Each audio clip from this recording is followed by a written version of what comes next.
like the facility maintenance that we were... Well, the installation and movement of machinery, because we'll still do that. So we won't do it on a larger scale, where we'll turn over a complete product line like we would have 20 years ago.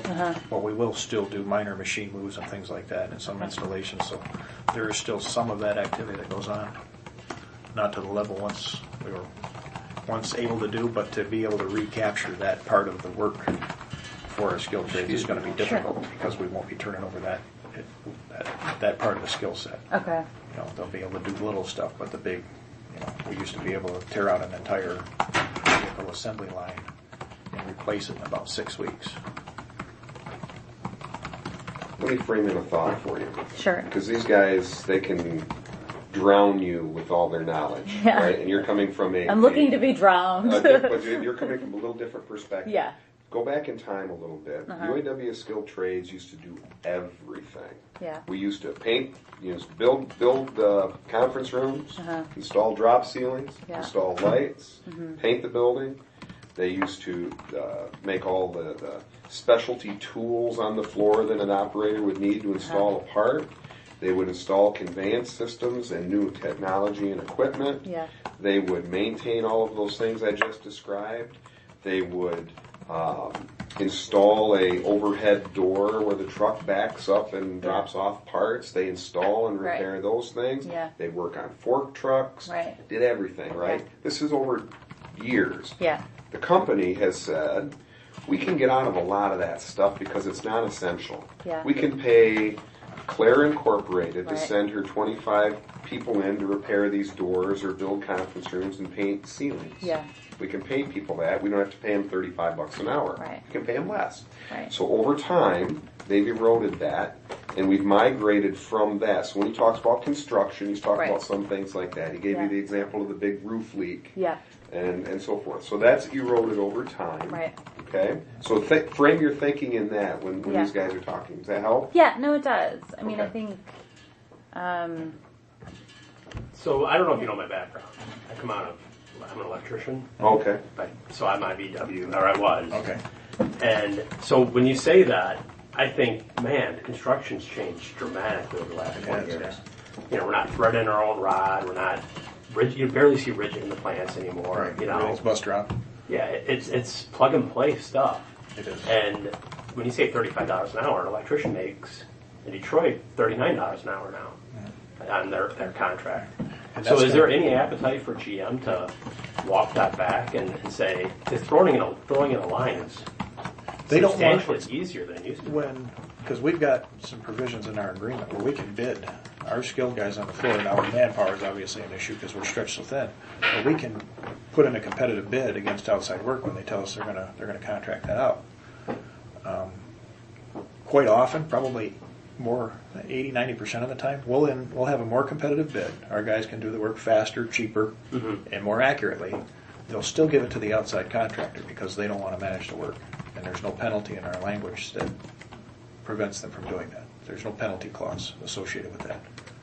So we can get it done for $15,000. They'll be more than happy to pay $25,000 for the same work because they don't want to manage it. Right, and then you replicate that at all 57 plants. And it's corporate wide. 20 times a year. Nobody on the management side wants to take responsibility for managing anything to do with any of that.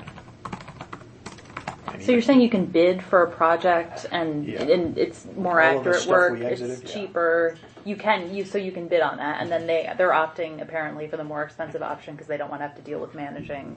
They don't want to have to manage bringing in the materials, bringing in the parts, making sure the manpower's there. All of those things that go in with managing any kind of a project, they just don't want to deal with it. That's not a joke. So now when you come back to what Todd would say that he deals with his labor counterpart. Yeah.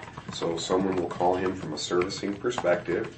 Hey, we bid this work. We were $15,000. They want to send it out for $25,000. Yeah. That doesn't make sense, does it? Right? If you're running a business, so that's a discussion a servicing rep would get into with a company. I see. Right. Like I said, we can fight about it and show them the figures all day long, and they'll just it's our money.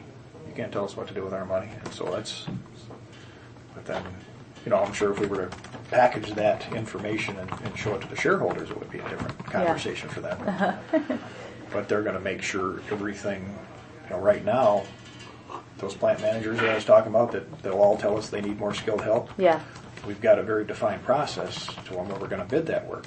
What they're doing, what they've taken to in the last 6 months or so, is they're just giving us that work kind of under the radar without going through that formal bidding process. They're just giving it to our guys. Plant managers. Right.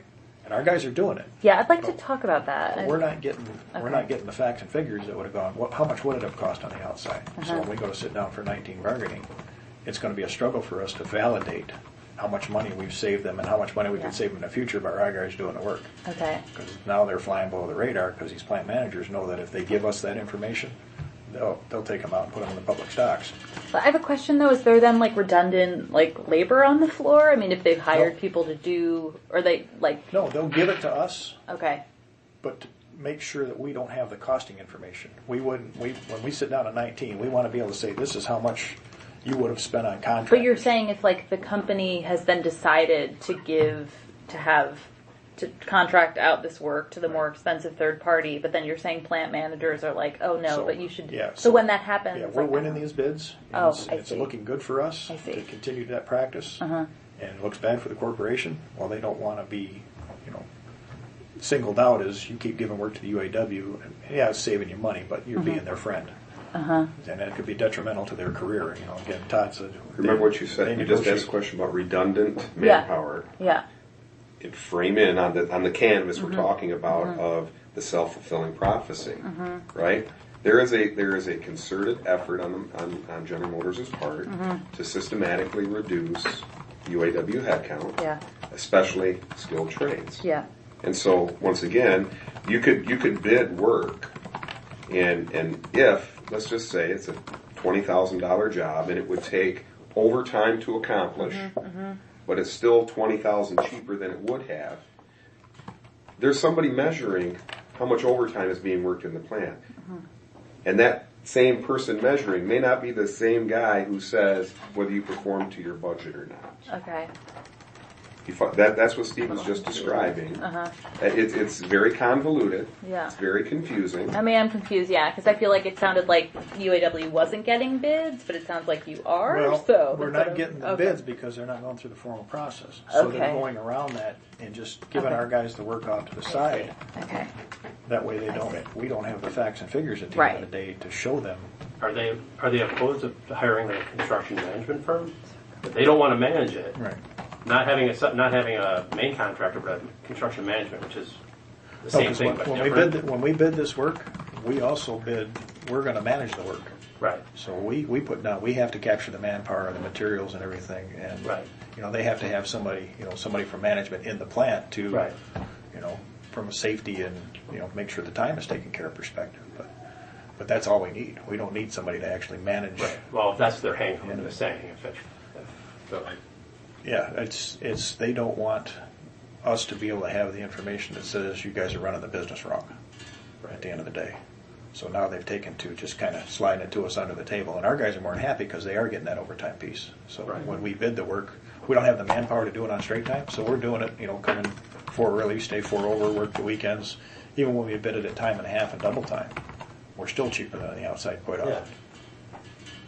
So they know that if we do it, that it'll be done right. And it'll run the first time and there won't be a whole bunch of rework. And obviously the changes and the engineering goes along with it. Our guys will do it. So rather than give themselves a black eye, they just say, okay, you guys take care of it this Saturday, and our guys do it, and they get paid, so there's no issues there. As long as it doesn't elevate up to where corporate labor sees it, they're actually being friendly on that competitive bid process, they'll be fine. But as soon as they start showing a track record or a paper trail that we're cheaper, faster, stronger, then they'll be in trouble. They've argued reducing headcount for years and years based on cost savings. Yeah. They need to reduce headcount and outsource this work because it's in their opinion, it's a savings to the overall enterprise. Yeah. And to Steve's point, they're deathly afraid of us having documentation that's contrary to that. And I know you were saying that we don't want to, and I understand why we don't want to have like a roving group of trades doing installation, but are they open to that conversation at all, or is it just we're against it? We negotiated a traveling installation crew Yeah. or Michigan